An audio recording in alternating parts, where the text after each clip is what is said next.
Okay, so we've taken a look at the HTML structure. This is at a bare minimum the tags that you want on any HTML document. You may even want to keep this handy so that in the future, if you're ever creating HTML documents, you've got a template. They're also pretty easy to find on the web. What I want to talk about is content in HTML, right? So the whole purpose here is to get content on a page. So when we look at other websites like Facebook's homepage, we're seeing all of this content here. We're seeing these images here. We're seeing bold text and then, normal text and larger text here and some form fields and things like that. These are the common elements we see quite a bit, right? All over the web. You're basically going to either see text, images, forms, buttons, or videos. And you might see a few other things, but those are the main forms of content that you see throughout the web. Think about all of the web pages you've ever come across. That's usually what you see, right? So we're using HTML simply to add content. Now, keep in mind the look and feel, these graphics like the blue of the Facebook header and these colors and the color of the button, we're going to use a different language to add those colors. So HTML actually on its own looks kind of boring. It's usually just text, images, videos, and maybe form fields, the basic elements on a page. And it usually just gets kind of left aligned on a document. If you have ever looked at just a skeleton raw HTML document, they look pretty bare bones. So it's the CSS that really gives it all this look and feel. So the good thing is that HTML is really easy to pick up. So let's get started looking at some of the different types of content. Let's start with typography. So let's start with text. What are the different ways we can add text to an HTML document? And there are a few ways, but these are the main ways that you're going to see. Number one, you're going to see the paragraph tag. This is a very common form of HTML that you're going to see.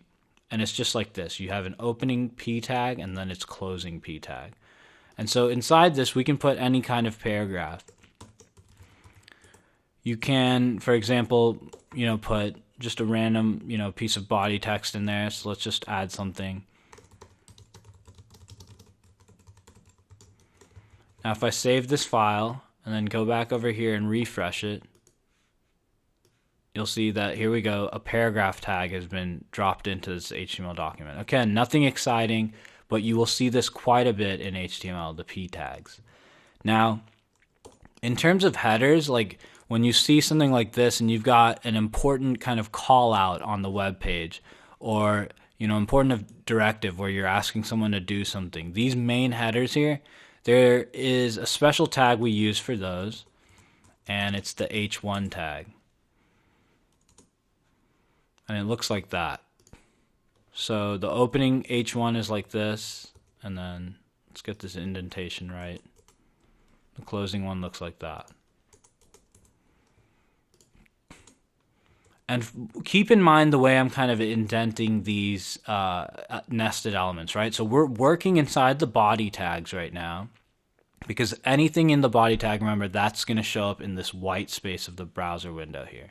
So notice the indentation. I do one tab over from the left if I'm going to nest something. And we'll see that if we nest further, we're going to do yet another tab in. And you'll see things can get nested many levels in. So continuing what we were talking about with header tags here, we could say, this is our call out. So you always want to put the most important header of any, web page inside these H1 tags here. So now you'll see the default H1 looks like this in an HTML document. Now you get up to 6 different header sizes by default from HTML. So you could do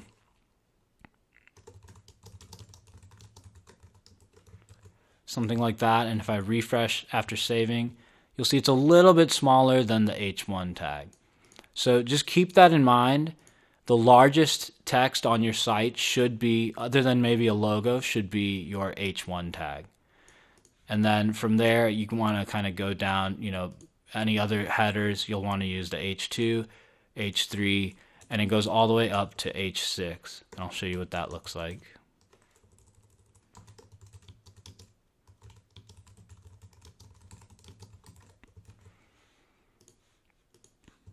If I refresh, there you go. That's what an H6 looks like. So you can do all the way from H1 to H6. And just remember that you need the matching opening and closing tags for each of these. So that's a little bit about typography.